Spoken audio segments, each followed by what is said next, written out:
Hi friends, Gujarati ફૂડીમાં તમારું સ્વાગત છે.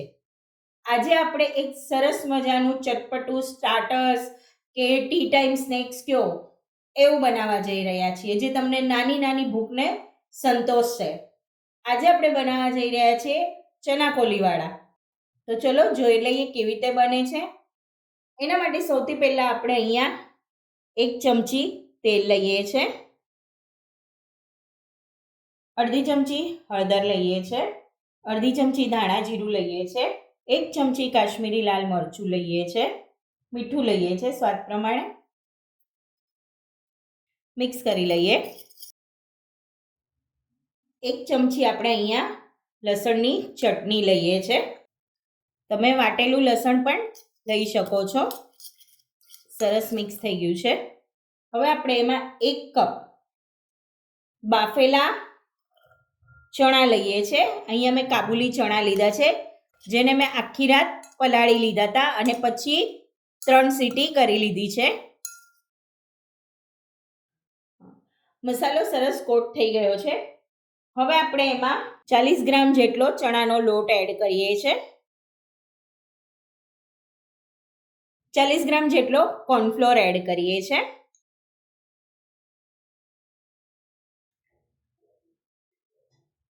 મિક્સ કરી લઈએ.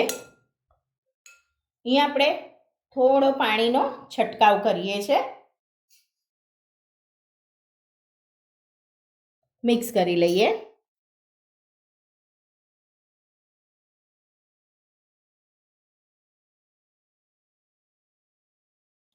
હવે આપણે આને આગળની પ્રોસેસ કરીએ.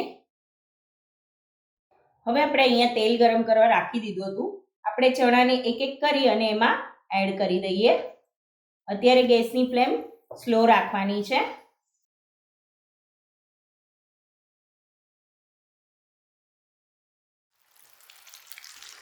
સાથે સાથે આપણે અહીંયા લસણ પણ એડ કરીએ છીએ. લસણને મેં વચ્ચેથી કાપી લીધું હતું, જેથી કરીને લસણ ફૂટે નહીં. હવે જો એને આવી રીતે હલાવી અને છૂટા કરી લેવાના છે. સરસ મજાના ચના કોલીવાળા તળાઈ ગયા છે. મેં તમને અહીંયા લસણનું માપ નહોતું કીધું. અહીંયા આપણે 5 કપ લસણ લીધું છે અને કળીમાં જોવા જાવ તો મેં 15 જેટલી કળી લીધી હતી. તો તૈયાર છે સરસ મજાના ક્રિસ્પી એવા ચના કોલીવાળા. મળીએ નવી રેસીપી સાથે. ત્યાં સુધી સ્વસ્થ રહો, મસ્ત રહો અને ખાતા રહો. અને હા, લાઈક, શેર અને સબસ્ક્રાઈબ કરતા રહેજો. Thank you.